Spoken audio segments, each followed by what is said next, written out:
Ayan guys, dahil bumaha, ayan, nakapag-map si Mr. Dito guys, bumaha yung ano ng washing.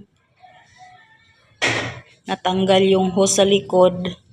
Dahil hindi naka-off, ayan, bumaha ng madaling araw. Hanggang baba na yung baha guys. Dito, okay na? Map mo yung ano? Ha? Map mo yung hagdan. Buti dito sa kwarto hindi na pasok.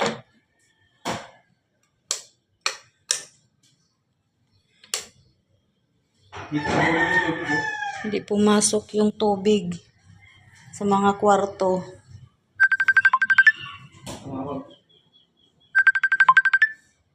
Yan, may tumatawag. Hanggang dito ang baha guys. Ayan. Hanggang sa first floor.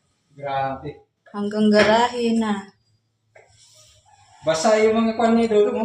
Saan pwede ikon to? Sapatos to. Diyan yan pa. Matutuyo din yan. Kung 5 araw sila eh. Yan. Tutuyo din yan. Buti na lang yung carpet hindi nabasa. Ayan.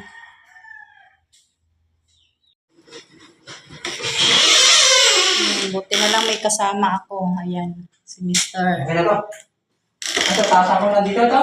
Oo. Hindi nakaalam kung anong gagawin sa pagmamat. Ito lang ito eh. Okay na yan. Tuyo na.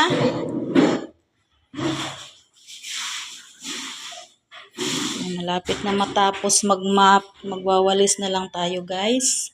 A few moments later. Tapos tayo maglinis guys. Ayan, magpakain na rin tayo ng ating alagang mga cute na chicken. Ayan. Mga maliliit na manok yan guys.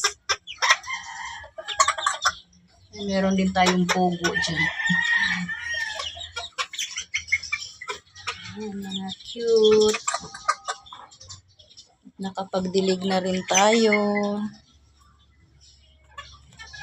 Yung ating kalamansi. Ayan. Maliit lang siya na kalamansi, pero maraming bunga.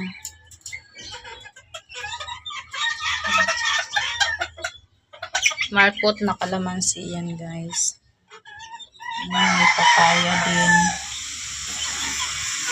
May mga papaya.